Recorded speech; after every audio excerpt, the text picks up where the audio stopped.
Welcome to the Plant a Trillion Trees podcast. I'm Eva Monheim. And I'm Hal Rosner. We are both certified arborists through the International Society of Arboriculture.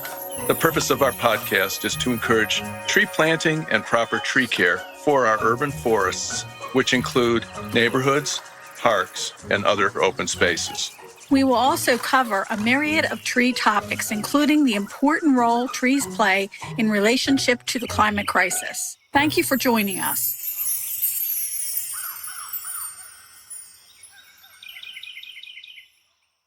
Verdant Earth Educators provides dynamic in-person training and online learning opportunities for environmental and horticultural businesses. Owned by ISA Certified Arborists and former university faculty, the Verdant Earth Educator team provides consultations on tree care and recommends climate-resilient opportunities for your valued green spaces. Verdant Earth Educators is all about seeding knowledge for success. Find Verdant Earth Educators at verdanteartheducators.com. Monheim Microphones designs and handcrafts top-tier studio microphones and preamps right here in the United States in Hollywood, California. Their incredible line of innovative microphones and designs are used around the world by everyone from podcasters to top-charting record producers and singers. They recently released their new royalty microphone, Monheim Microphones Unparalleled Excellence, monheimmicrophones.com. This podcast is being recorded on April 19th, 2024. Marielle Drennan is the owner of Champion Tree, a full-service plant healthcare company based out of King of Prussia, Pennsylvania, and serving the main line and surrounding areas. Marielle is an ISA Certified Arborist and a Pennsylvania Department of Agriculture Certified Pesticide Technician. Prior to forming Champion Tree, Marielle worked on her husband's pruning crew for several years. She is a passionate collector of David Austin and antique roses, as well as a Pennsylvania big tree enthusiast. Marielle is a graduate of Washington and Lee University in Lexington, Virginia, where she majored in mass communications and double minored in studio art and film and visual culture studies. Welcome to the Plant a Trillion Trees podcast, Marielle. We're delighted that you could be with us today. Thanks so much for having me. I'm looking forward to our conversation. Yeah, and we always ask a question, Marielle, about your background and how you got into horticulture. And I'm realizing now that we're in our fourth year and doing all these episodes that we hear from listeners that are starting their career, actually maybe just out of college or still in college. So they're listening in terms of what was your career path? How did you come to be to where you are right now? Sure. I did not study anything related to plants in college. And that's a common question that people ask me is, how'd you get into this business? I studied at Washington and Lee University, which is a very small liberal arts school in Virginia, a small town, Virginia, Lexington. I think the population is just a couple thousand people. I studied mass communications, and my first job out of college was at Town and Country magazine doing advertising sales, Hearst publication in New York. Shortly after that, I moved to Philadelphia and switched to telecommunications, and I worked in Internet of Things, remote sensing devices for Comcast first, and then T-Mobile, and finally a small startup that was manufacturing SIM cards out of Bellevue, Washington. So absolutely no formal training in this field. I will admit that to anyone who asks. But meanwhile, while I was working for those 5 years in corporate technology, my husband was running his tree service, a local tree service. He grew up in Bryn Mawr, Pennsylvania. His mom and dad own a small landscape nursery, and he was always very exposed to that field. And right when he graduated college, he started a tree service.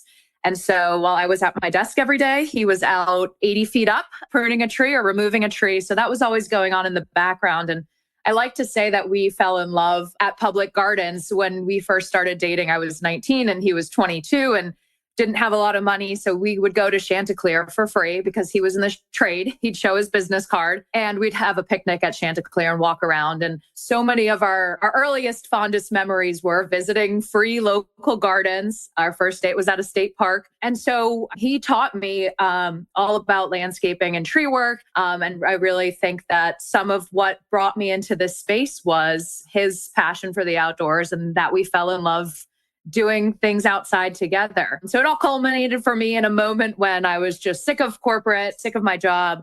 I quit one weekend and was sort of sitting around figuring out what I was going to do with the rest of my life. And my husband called me one morning at, 7:45 and said, "Our employee didn't show up. Do you feel like dragging some brush today?" And so my first day in the horticulture tree industry was a 35,000 pound white oak tree that uprooted and fell over on a house. And we had a crane craning it off. And it was my husband cutting. It was another employee of his operating the Bobcat. And it was me running the chipper in my Lululemons and Nike sneakers, which I've never worn a pair of Lululemons on a tree job again. And I look back and I laugh at that. But from there, I was hooked. It's such a fun industry. And I never looked back. I started working for my husband's tree crew, working the chipper every day for a few years until finally we really saw that there was a need for a different sort of plant healthcare service in our area. And I started Champion Tree then. I think that's really fabulous. And cool. I love the passion in which you talk about it. You really have to have a drive and a passion for working with trees. I mean, you're working with living beings and you have to have kind of a sensibility about being around them. And I want to know how you wound up going for your certification from the state for spraying. Let's hear a little bit about that, because I think that's really a real disjunct from where you were. Right. So I was dragging brush for my husband and raking up ash debris. And if you've ever raked up ash debris, especially for someone who has not mowed their lawn in a while, you'll relate to, thinking, I can't do this for the rest of my life. But simultaneously, we kept hearing from customers over and over again that would say things to us like, I really love this tree. This tree provides really important shade for our house, or this is a memorial tree that I planted with my husband, and I don't want to take it down, but I want to save it, but I don't know what to do. So there was this need that kept coming up over and over again from our existing customer base of people who wanted not just someone to come in with a chainsaw, but someone who could long-term take care of their tree or shrub. And so I, being the curious person that I was, started looking into, okay, what am I looking at on this tree or shrub? Why does it have white flecks on the bark? Why does it have spots on the leaves? And just doing research on my own at the end of the day and learned about plant healthcare, which I had no idea what. I mean, I knew we fertilized things and I knew trees could get sick and die, but I didn't know any of the specifics. So I just started looking into it on my own and researching and seeing what options were available out there for my customers. And from there, decided that this was a full-time business. And in order to run a plant healthcare service in the state of Pennsylvania, you need to have the Pennsylvania Department of Agricultural pesticide license. So again, I just ordered the textbooks and started studying, started playing around in my own landscape. I'm a big rosarian, so I have about 70 different David Austin roses on my 10,000 square foot property in King of Prussia, which my husband thinks I'm insane for how many I've crammed in here. But roses are very high maintenance. I have some boxwood, so we have high maintenance shrubs. And I just started figuring out what works for taking care of these. And so that's why I decided to get my pesticide license, really driven by an internal curiosity about how plants work and what common issues they face in the suburban environment. And then also a passion for helping customers who really want their landscapes to thrive and be healthy, but they don't know how to achieve that on their own. That's amazing. That's an amazing story. You have a very well laid out website. I like it. It's simplicity. And when you get to that page with the price points, a very nice innovation of signing up for packages and number of visits and et cetera. How did you come about to deciding to go with that structure? I sort of took some of my corporate background and applied it to my business plan with Champion Tree. And in order for plant healthcare to be successful, I think you need a simple, scalable, and effective way to take care of trees and shrubs in so many different kinds of landscapes, because we have customers on a quarter acre with 10 different varieties of trees and shrubs, and we have customers on 200 acres that have a monoculture and only have boxwood. So there's no one size fits all, but it was impossible to run a business and scale it by doing custom plans for every single customer. Now, that's not to say we don't go out and build a custom program if it's a very unique situation. But when you think about it, so much of the plant material is the same across the board in the suburban landscape. You can name 10 of the most common landscape plants. You could call any nursery and ask them, what are your top 10 sellers? And they'll know. We see them in every landscape: boxwood, laurels, unfortunately. Cherry laurel, yeah. Yes, I have a big problem with laurels. Boxwood, laurels, roses, azalea, dogwoods, arborvitae, green giants especially. So there's just common repeatable. So I can drive past a house going 30 miles per hour and I can say 4-visit program, 8-visit program, 12-visit program.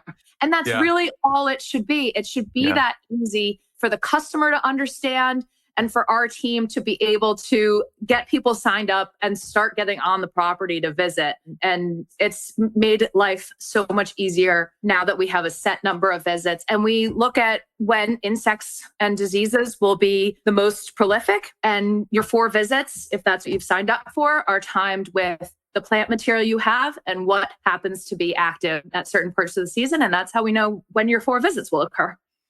Gotcha. I think that's really fantastic that you took your knowledge from the corporate world and applied it to the tree and plant world to make it easier for your clients. I can't applaud you enough for that. And also the idea of preventive care rather than reactive care. And I think if you're always on that proactive page, you won't have the problems with tree failure. You won't have the problem with shrub failure. You won't have massive invasive insect problems because you're always on top of it. I just want to say kudos to you for that process. Yeah, the preventative is key. I don't use any neonics, and 98% of what we spray is OMRI Organic Materials Review Institute. And let's take an insect such as white prunicola scale, which affects the laurels, which is part of the reason why I'm trying to tell everyone not to plant laurels. Everyone's go-to in the plant healthcare industry, all of the other plant healthcare industries, if you call any chemical supplier, they will tell you the only thing you can do for white prunicola scale is a soil drench of imidacloprid or dinotefrin or any of those other really toxic pesticides. If you have skip laurels or cherry laurels in your property and they don't yet have scale, you can use a much lighter insecticide very easily. And we still treat customers with heavy scale problems, but unfortunately they usually call once there's already widespread dieback. And at that point, you have to make a judgment call of what the homeowner's threshold is for the appearance of their shrubs. But that's part of the reason why we time all of our insecticide applications. If you have a laurel on your property that has scale, you're immediately on a 4-visit program. We're going to time our visit exactly with the 3 generations of insect hatch so that we can target those crawlers at the right time of year with an organic insecticide. So when you go preventative, it's not only about catching problems before they're wide scale, which is really important. It's altering what chemicals you can use so that you can choose low toxicity pesticides, which are better for the homeowner, their pets, better for us technicians that are spraying it, and lighter, I should say, on pollinators. So there's a lot of benefits to being preventative as opposed to reactive. I could talk about it all day long, but it certainly is huge and something we're really trying to educate more and more people in the industry about preventative plant healthcare programs. Yeah, I was going to ask you, when you have a really bad infestation like on laurels, is there a point in which you say to your client, let's think about removing these and maybe putting more dynamic landscape in something that's not a monoculture. Let's see if we can't, if it's a hedge, let's see if we can make it a diverse hedge with more than one type of plant, 3 or 4 different types of plants. So those are not creating this massive monsoon of insects. I'm laughing as you say that because my husband keeps telling me I'm going to put myself out of a job because I keep telling landscapers and nurseries to stop selling skip laurels and cherry laurels, which is, one of the biggest sellers. But yes, all the time I tell people, I understand you bought these. I understand they've grown to a certain height. I understand they're providing certain privacy. But let's talk about what your 2 options are. If you have a laurel in your property, you're going to need me to spray these with insecticide 4 times a year for the rest of this tree or shrub's foreseeable life. Or you could take them out. We can replace them with viburnum. I'm a huge fan of viburnum. They don't have any insect or disease problems that I know of. And I grow many in my landscape here at my house. It's a pipe dream of mine to have a viburnum garden one day where it's just all different types of viburnum, but there's nothing wrong with them. But the problem is that laurels are evergreen and people really value their privacy, especially on the main line. So it's finding alternative plant selections that we can recommend that will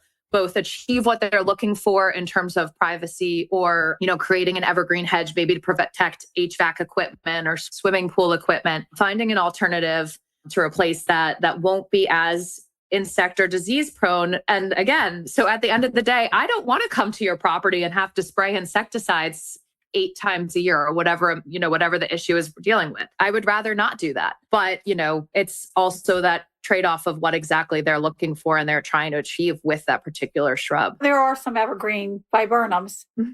And they are the only insect that I can think of right now is the viburnum beetle, which has affected our native viburnum, the Opulus variety americanum, which has some serious issues. But I think that's going to pass too once it moves through. It's going to be like emerald ash borer. Once it moves through, that's going to be it because you're climaxing your whole community. And we touch on it quite a bit in terms of a changing plant palette for the Delaware Valley, talking about heat zones changing and hardiness zones changing that it's getting hot, folks. And, maybe the Ecological Landscape Alliance will continue to tackle what can we find here in terms of alternatives to cherry laurel, because cherry laurel, let's not forget, is probably the second generation of the glossy, broad-leafed shrub. It used to be all rhododendrons and it used to be boxwoods, and now we're down to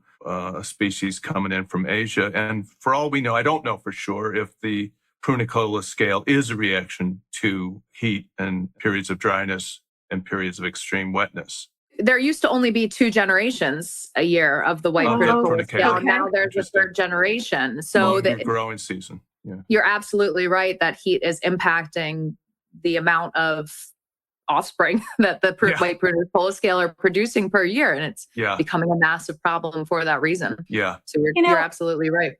I'm thinking of northern bayberry or the southern bayberry. Why isn't that used? I mean, that's a really neat plant. And I think it's way underutilized. That's a great one, Eva. Absolutely. I love it. The problem is work with a lot of landscapers very closely. And it's 2 parts. It's homeowners driving around and seeing a lot of laurels and saying, I want that for my landscape. And in the very competitive landscape industry, a lot of times the landscaper doesn't want to say, no, you don't want that. And here's why. Let's go with this other option. But the other problem is that laurels are so available at nurseries. They are more on the expensive side, but you can call any nursery around the main line and get a laurel very easily. It's a top seller at a lot of nurseries I've spoken with. It's so available that I think it's what's easy to plant. If you have a customer call you and say, I need an evergreen hedge next week, you're not necessarily going to call around and find the plant source for a shrub that you're not too familiar with. You're going to go with what you know, where they keep it in stock and how much it costs. So working with landscapers and homeowners alike is both, it's a 2-prong approach to having to change the mindset of, you need an evergreen shrub, it's a laurel. It's really interesting. The skip laurel is really not what they're planting. They're calling it a skip laurel because skip laurel, the first skip laurel, Shipkinensis, is how it got its name, Shipkinensis. Mm-hmm. It is a spreader. So it's a ground cover. Hmm. We're seeing the upright tight forms, which is a California variety, or that has a cultivar named with California in it. And it's an upright form and it's tightly packed. There's not a lot of air movement in it. So you get that real intense heat in the middle of the plant, which is what scale loves. I mean, it just thrives on that. We're also seeing scale on myrtles too, the crepe myrtles. And that's another one. We're looking at people calling in and saying, hey, what's this on my... I had a couple people this year call me and say, what is this stuff on my crepe myrtle? So there's another case in point. What do you do? It's hard. And people like crepe myrtles too, because they are flashy color. They bloom for a long time comparatively to other trees and shrubs. Yep. And in the middle of the summer when not a lot else is blooming. And it's a default go-to for many homeowners and landscapers alike. And it provides very little ecological value to my understanding. So it's another challenging plant where how do you, as one person, as one company, or as a group of people, try to get the people that are installing these plants and choosing these plants to change their entire mindset about what they think should go in their landscape. It's a hard ongoing conversation and it's not going to happen overnight. But if I can get one landscaper to stop planting laurels and start planting viburnum instead, or bayberry or whatever it is, then I think that's worth it at the end of the day. I think you as a business owner probably has a little bit more power to sit down with your clients and say, here's the problem. As you mentioned earlier, do you want to spray these the rest of their lives, or do you want to have some kind of change where you're not going to have to spray as much? That doesn't mean you're not going to be busy. You're still going to come in and do your preventive pruning on the trees so that they don't have issues when we have those horrific hurricanes coming up the coast. And we were talking with Ed Gilman when he said, if people would just do preventive pruning, we wouldn't have power outages and we wouldn't have down trees if they just did preventive pruning. You're in the business, so that's something that would certainly benefit your clients. And I'm sure you're doing it already. Yeah, those are the best conversations to have. A lot of times, unfortunately, I get a phone call when someone just installed 50 laurels and spent a fortune on putting them in. And now they want to take care of them. So I usually enter the conversation as an afterthought. But again, it's just a slow process of reaching out to landscapers and letting them know, hey, this shrub has a major issue. Let's try to plant something else. And I just try to reinforce too, with both landscapers and homeowners, don't you want to plant something that's going to thrive easily, low maintenance? No one's going to say no to that. As the landscaper, you don't want to have to rip and replace a shrub that costs you time and money. And as the homeowner, you don't want to be looking at a sick plant for months on end before your landscaper can get back to your job site and replace it. So it's a win-win for everyone to choose something else besides a laurel. But there's a great book out there. I can't remember the author's name. Oh, Eva Monheim. She wrote a book called Shrubs and Hedges. Yeah, no, and the photos are great. The commentary, she really knows what she's talking about. And seriously, she did, listeners. And as I remember, there's some good information plant by plant. And it is, because I'm sure the other headache you have, Marielle, is some of these landscape contractors love to buy those pot-bound container cherry laurels, right? And drainage and sitting in wetness for extended period of time because the irrigation didn't turn off. I mean, and the other thing that's unsettling is we're doing a whole show on cherry laurels. So I think we need to pivot here. Well, I didn't mean to derail everyone. No, but I feel like I sound like a broken record when I talk about laurels, because I will talk about laurels at least once a week and how awful they are and how much I hate them.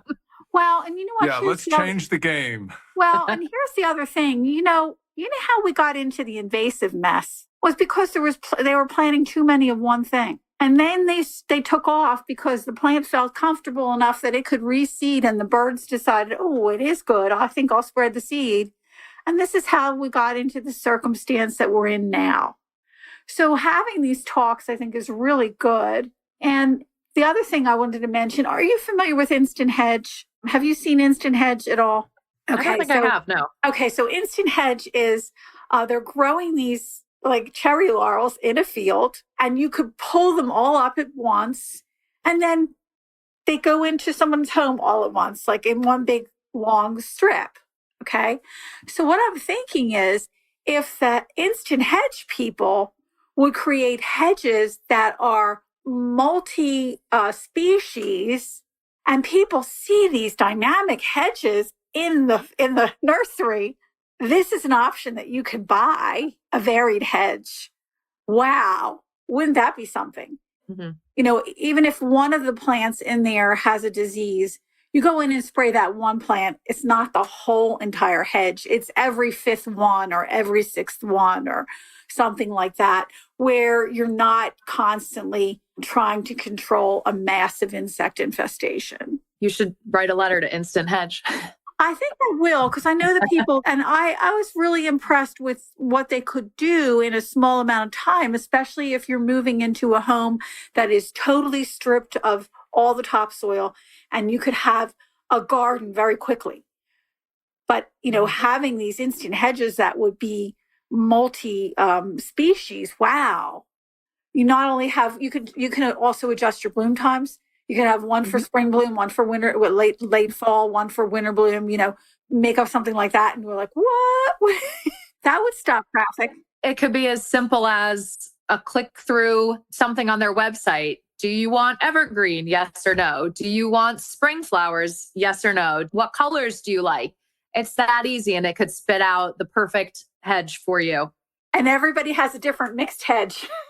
And everyone gets their own unique hedge. We're not just looking at the same exact hedge for everyone. That would be a really great idea. I think you should definitely write them a letter about that. But that reminds me of I recently was at a tree conference, and someone from Bartlett was speaking, and Bartlett was collecting data and ran a really great analysis of that data, which the outcome showed that the more diversity of plants on that property, the fewer insect and disease outbreaks and the fewer pesticides were needed. And that to me should be published on, you know, every horticulture website, every nursery, just to reinforce that if you have a monoculture, there are going to be more insect and disease problems. And Bartlett sprays probably more properties than anyone else in the country. And they have really great research coming out of there. So that I thought was just such a simple study, but so brilliant. And that finally someone had concrete data on the inverse relationship between plant diversity and how the more diverse landscape you have, the fewer insect and disease problems you have. That actually follows up an old study that Penn State did, where they had a hedge and trees, just a hedge and trees. And they always had cycles of these massive insect infestations, and then it would decline, and then all of a sudden it would pop up again. And they decided to compare that with a diverse community of plants, with some, like mid-story trees, taller trees, lots of different types of shrubs. And they discovered that the bird population came in and ate a good majority of the bugs. So they didn't have to do spraying, and you had greater diversity. And this is exactly what you're talking with. And they probably took the research several steps further.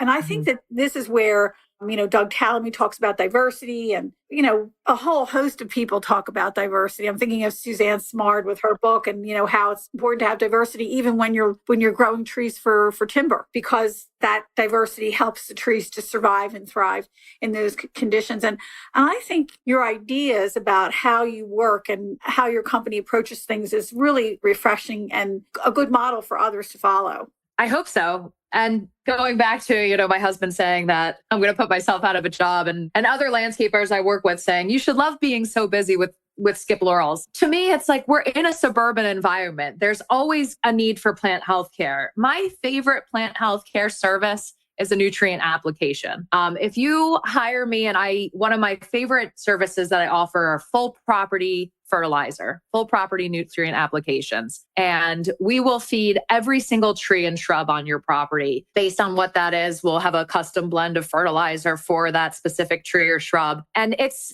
invaluable to the health of the tree. I tell customers it's like taking your daily multivitamin, right? You're giving yourself nutrients every day through the food that you eat and the multivitamins that you take your landscape needs that too. And I'm a big fan of big tree hunting and the PA Big Trees program. Right. So I bought a book of William Penn trees. And in the very first chapter, they talk about how quickly, and this book I think was published in the 1950s or 1970s sometime. And in the very first chapter, they talk about how quickly trees and shrubs use up the nutrients in the soil. And if you're in a forest setting where you leave the debris, then obviously we all know that breaks down and refeeds the tree, but that's not the case in our suburban landscape. And a well-fed, well-watered tree or shrub is much better able to protect itself from insect or disease. It's exactly like human health. And so there's never going to be a shortage of work as long as people are still living along the main line of Philadelphia.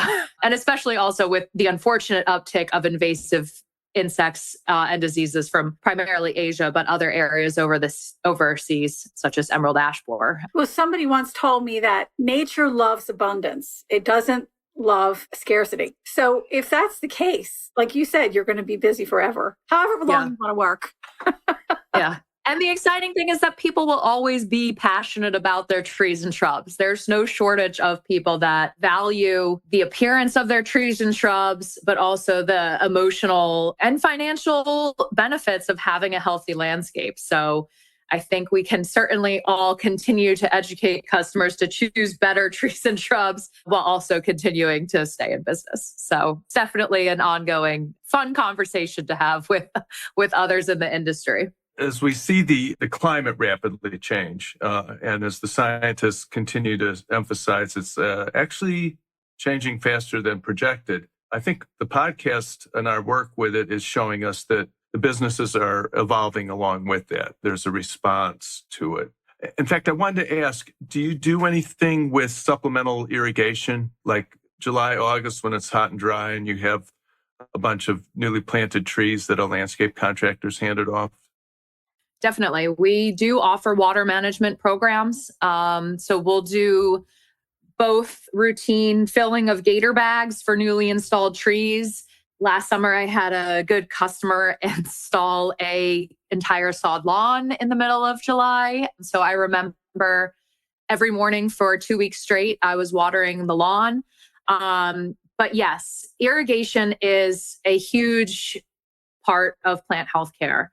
And beyond offering water management programs where we're just straight up watering trees and shrubs, we also make recommendations after each visit. So if you're a plant healthcare customer of mine, after I visit your property, I send you an e-summary that recaps your service. So we'll tell you exactly what we treated and why we treated it.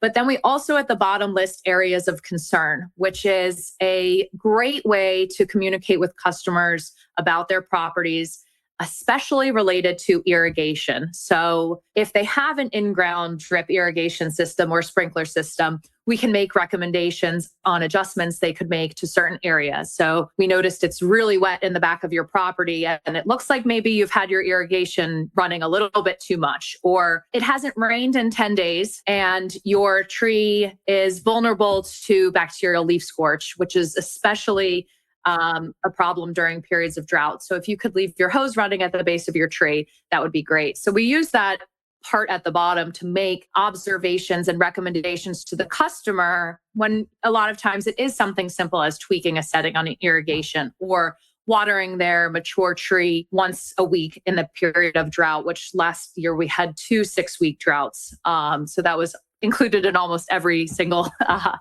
e-service summary report that I sent out.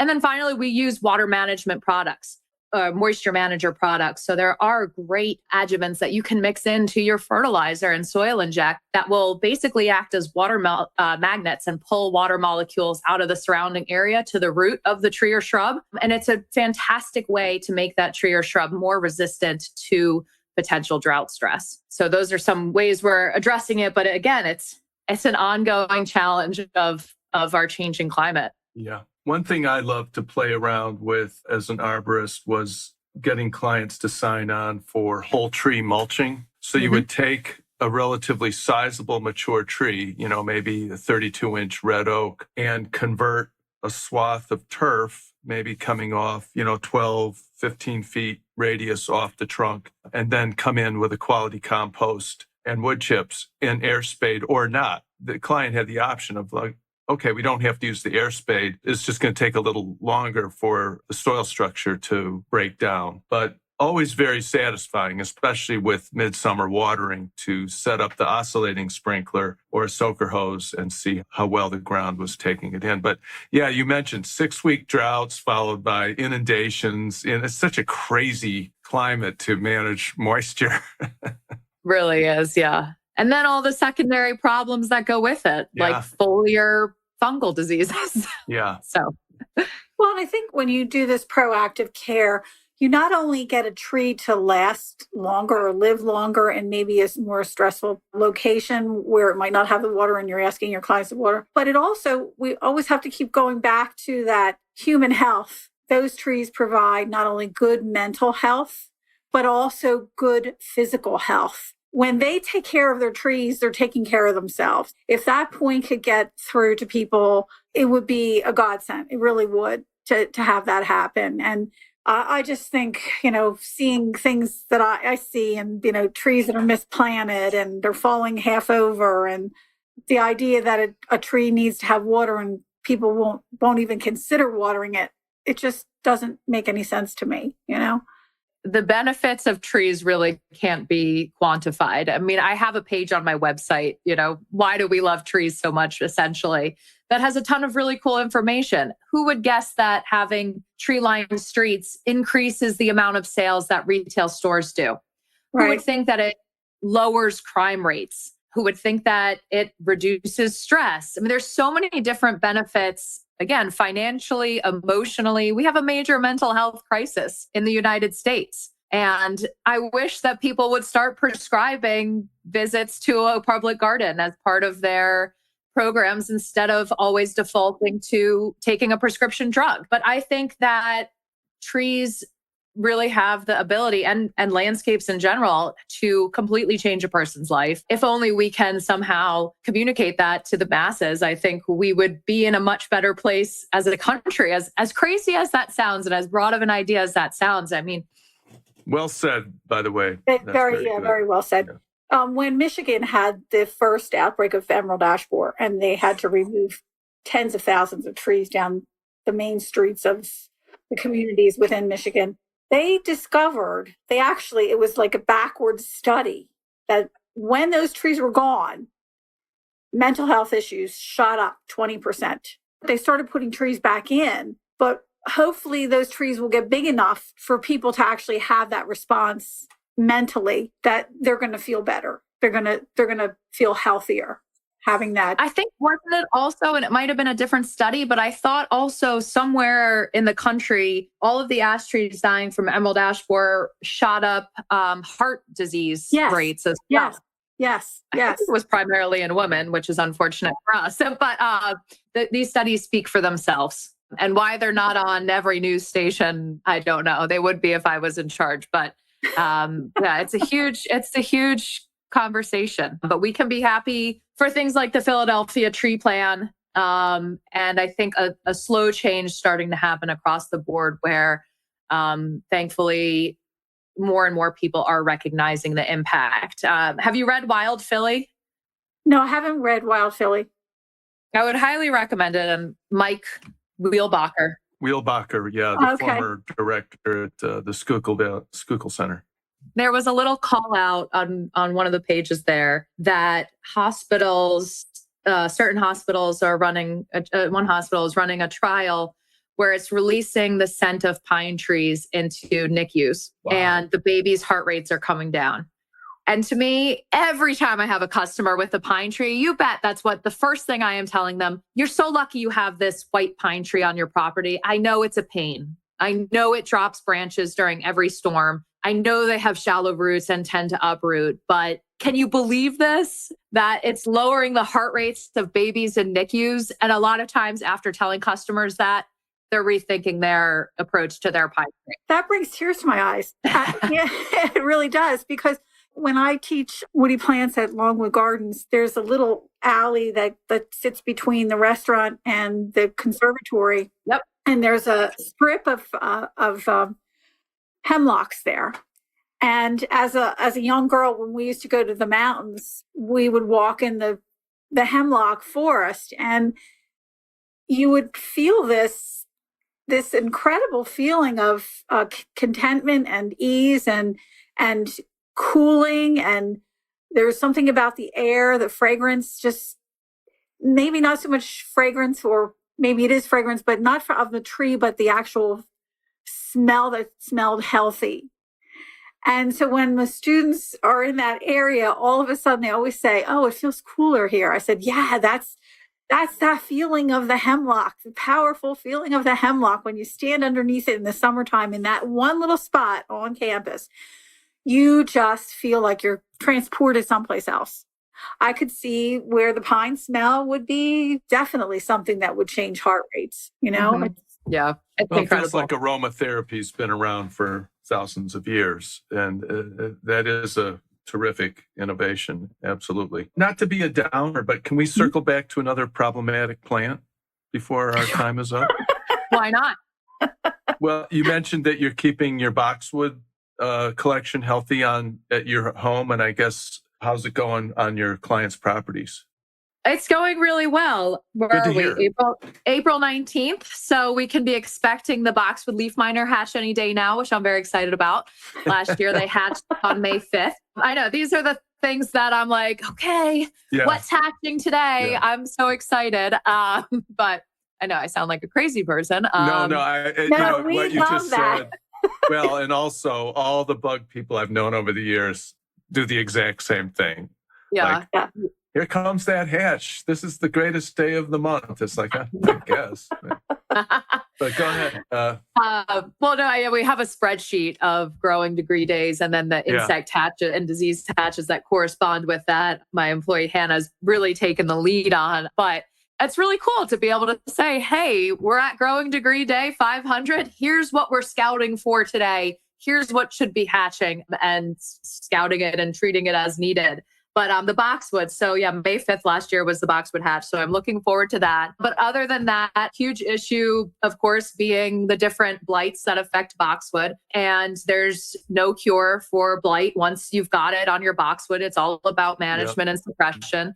So we just rotate different fungicides throughout the season, not unlike other plant healthcare companies, but unlike other plant healthcare companies, we don't use propiconazole or chlorothalonil, which are both known carcinogens that everyone's spraying on their property multiple times a year, which is to me mind-blowing, not only from a perspective of keeping our clients and their pets and loved ones safe, but I would never ask a technician of mine to go spray a known carcinogen and expose themselves to that all day long. I just wouldn't do that. It's not fair. And so we don't use those two products. And I'm not going to say, Hal, that it's been easy, because there's no research online of what organic fungicides will treat boxwood blight or volatile blight. So it's been a real trial and error learning process. But I explain that to a customer and say, I could use these products, and, maybe guarantee you won't have blight, or you can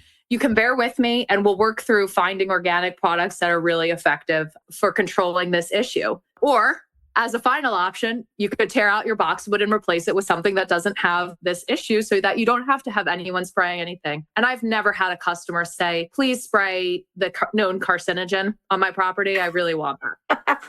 Because at the end of the day, it's a no-brainer. Everyone knows that you would rather have a sick boxwood or no boxwood at all than have cancer. Right. It's not like you have to sit around and really weigh those odds a lot, but it continues to blow my mind that other plant healthcare companies are using these products every single day and don't think twice about it. Don't even know that they are known carcinogens because that's just what's been used for decades, and they see it. It's cheap. It's accessible. You can order it anywhere. And they'd rather just go with that than find an alternative. So, and then of course you layer in the other principles that we know about plant healthcare, which are a well-fed, well-watered tree or shrub is better able to withstand pest pressure. And we feed our boxwood religiously every single time we're on your property. If you have boxwood, we feed them either a micronutrient foliar spray or a granular applied to the soil. And we make sure that you're watering them properly, which boxwood don't like wet feet. And if you have standing water under the base of them, obviously it's just going to spread the boxwood blight fungal spores. And then we continue to just reinforce to landscapers that it's very easily spread on pruning tools. Cool. So And we were talking about that last Saturday. Do you remember? Yeah. We were talking about that with Joe from Laurel Hill. Yeah, Laurel Hill. People were using Lysol to spray their tools, which wasn't exactly what we were hoping for, but at least a step more towards the right direction. But just watered down rubbing alcohol in a 1 gallon spray pump from Home Depot, which is maybe $14, $15. And I know it's not realistic to ask a landscaper to spray between every shrub, but spray them before you get to the property, spray them during lunch. If you have a break, spray them every half an hour, and then spray them at the end of the day before you go on to the next property. And at least then we're not spreading blight from somewhere in Devon to somewhere in Haverford. So it's little things like that, which are just an ongoing conversation with landscapers. But that's what we're doing with boxwood right now and having a good amount of success. Talk about your life as a rosarian and tell me what a David Austin rose is. Oh my gosh. You don't know what a David Austin rose is? Well, she's going to tell you. I can't wait for her to tell you. Oh my gosh. If you could see my bathtub right now, I have 20 bare root roses soaking in my bathtub that are going to different customers and for my own garden here. And they've been there for, I don't know, way too long because I've been so busy. I haven't had a chance to plant them yet. But David Austin is, he is the gold standard of rose propagation, and I think in the entire world. When my customers think of roses, if they're a new customer, this is what they think of roses is knockout roses. Brightly colored roses, few petals, and no scent. And to me, why would you plant the rose if there's no fragrance? That's the beginning and the end of it for me. But also, why would you plant a rose? In certain situations, you might want a simple 5-petaled rose. But why would you plant a rose with only 5 petals when you could plant a rose that has 120 petals? And so there's such a wide range of fragrances. But David Austin really has, I think, continued to hold the gold standard for keeping fragrance in his roses, also consistently trying to breed healthy roses. I do have some roses in my garden that are once blooming, old roses, but he also, I would say all of the new species he introduces are always repeat flowering. So although roses are a higher maintenance shrub because they do have a number of different insect problems and they also get black spot, I really don't see rose mosaic too often in our area. Even though they're a higher maintenance shrub, they are one of the ones where I will always tell a customer to plant a David Austin rose because of how special the flower is, how special the scent is. And you can always plant in the same bed other plants that will help with disease resistance and pest resistance. So a diverse planting, again, comes in when you talk about roses and having different shrubs in there with them that will help deter some of those pests so you don't have to be spraying as often. But yeah, I have 70 rose shrubs, again, on our 10,000 square foot property in King of Prussia, of all places, where most people don't think of King of Prussia as a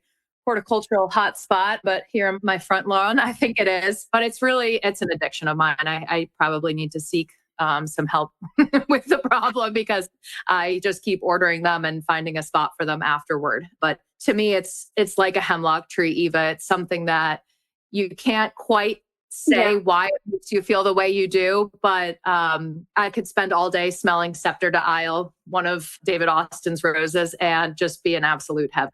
So I have to divulge here that I was one of the people that introduced the knockout rose when it was developed because people wanted a shrub that blooms and it's a rose. They weren't looking for scent, but they were looking for color. And so that was one of the reasons why. And it was actually, it always said shrub first, not a rose. That was the differences. So I have to say that Will Radler, who developed it, worked his whole lifetime to come up with a rose that had less disease problems. However, the multiflora rose and the new introduction of the rose rosette disease has taken its toll on the knockout rose. And he has been working tirelessly to come up with a resistant rose against rose rosette. There's no question David Austin they have a lot of perfume roses as their background, as their breeding stock. The Milan House in France is an incredible company also, and they worked with Star Roses. And so the history for roses in our area goes back all the way to Wick, which is the first rose garden in the U.S., and it still exists. And they have some of the early non-remontant roses, the single bloom roses, but they Mhm. also had some of the very first Vermont blooming roses. So it's a really, the whole rose history is amazing. And if you're hooked It's on amazing. And especially in Philadelphia. I mean, like you said, we have the oldest rose garden in the country. How insane is that? And I'm sure a lot of those roses are still alive today. they are. And wasn't At Wick? At Wick, Yeah. Wick, in Germantown. Star and Roses, before it was Star, was Conrad It's Pyle. Conrad Pyle. It was always Conrad Conrad Pyle, and then Star Roses came about. But Star Roses actually Which was helped also based out of Pennsylvania, wasn't it? Conrad? West Grove, PA, and that's who we worked for. The interesting part about that is during World War II, and I'm not too many people know this, but during World War II, when Hitler was coming through France, the Milan family, who had the French roses, and they were the perfume roses, they sent them. They were very good friends with Conrad Pyle. And they sent them over through secret means during World War II to save the roses that had been bred over there so Hitler couldn't destroy them. And the rose that came out of that was the peace rose. Okay. That was one of the roses. Yeah. So really interesting story, but I love roses too. There is no other shrub that has the same historical significance as the rose, that has been written about by as many poets, has been the basis of as many love stories, has been bred and valued since ancient times. Rose water and flower petals was very much associated with absolutely Persia. Egyptian pharaohs and other very well-to-do people throughout history. There's just no other shrub that has captivated people for as long as the rose, in my opinion. Although they did have boxwood in ancient Egypt. I do know that. Well, it's really interesting. I did a study when I was over in Europe and doing my master's thesis, and I was looking at plants and landscapes. And one of the things that I looked at was the rose was the one plant that every navigator carried with him on the ship. Because when they were going to make a new settlement, they were working for the church, and the rose represented the Blessed Mother. Mm-hmm. And that's why it went wherever new colonies started, that's where the rose went. So that freaks me out in terms of spreading insect and disease problems, but that is a really nice sentiment. And I'll give it a pass because it is a rose shrub. Yeah. So, Marielle, before we wrap up, pivoting away from roses, do you have a favorite tree? It's a hemlock tree, and I'm so happy Eva spent so much time talking about hemlocks, but the hemlock woolly adelgid issue is an issue. However, it's easily controllable. So I still tell people to plant hemlocks. Of course, many people don't want to plant hemlocks, but my husband and I are big into fly fishing, and the value of the hemlock along the side of the creeks for keeping the water cool, keeping the soil in place and protecting fish is sort of what jump-started my interest and passion for hemlock trees. But we also do a ton of camping. And Eva, when you were saying standing under the hemlocks and how cool it is and that scent, have you camped in a grove of healthy hemlock trees? I mean, yes, I have.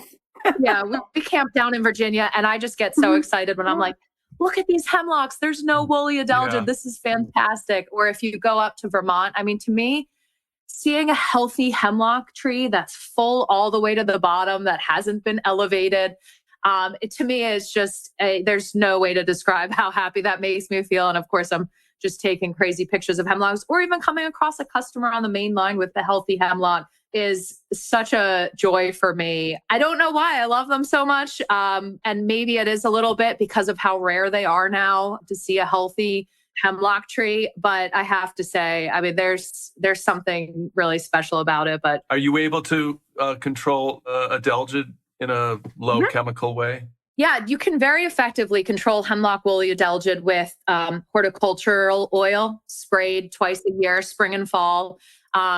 Hemlock woolly adelgid insect feeds in the cooler months, so that makes it a little different from other insects. So as long as you time those sprays for when they're feeding at the very beginning of spring and towards the end of fall, you can be really effective. Not to extend too much into the effectiveness of organics or lighter pesticides, but they're now finding that highly concentrated neem oil.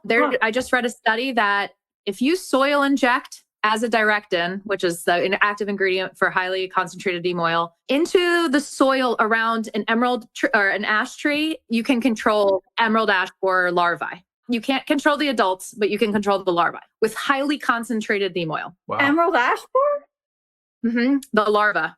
I just read a study on this. It was shocking to me. And so people are looking into replicating that also for hemlocks. Now, hemlocks aren't as big of a problem with using neonics because they're not pollinators. But a lot of times in the suburban environment, the bigger issue with me is how often do you just see a hemlock isolated on its own? If we have hemlocks in the urban environment, they're in a bed with other shrubs and trees. Right. So it's not necessarily treating that hemlock specifically with a soil injected or basal bark spray of imidacloprid that's the issue. It's, what offsite organisms are you hitting? But yeah, hemlock trees right now, those are my favorite, although it's hard to drive around with all the flowering dogwood blooming and not say flowering dogwood. It's a beautiful time of year in the Delaware Valley. Well, thank you, Marielle. Thank you for shouting out for the hemlock, too, because I'm pretty sure that's our first guest that is called out Canadian hemlock. Woo! And it might be one of the very few. And it's our state tree here in Pennsylvania. And who knows, maybe it's going to surprise us and resurrect its populations. You just never know. Yes, you never know. We can only hope, yeah. And I do tell everyone, too, that it's the state tree. When people always gripe about their hemlocks, I tell them that's a state tree, and no one knows it's the state tree of Pennsylvania. But once they find out it's a state tree and they have it right in their yard, they're thrilled to know that. That's right. That's right. It's a great piece of information to have as well. Yeah. Well, you've been great. We learned a lot. You shared a lot of great information. Have a great spring, and enjoy the great outdoors. I know I don't need to tell you that, but thank you. You too. And we wish you continued success with your work, and just keep blowing the horn. Thank you. Thanks for having me on. It was a great conversation, and have a fantastic weekend. It's the best 2 weeks of the year in Philadelphia with all the flowering trees. So I hope you enjoy it. Take care and enjoy your roses too. Thank you. Bye-bye.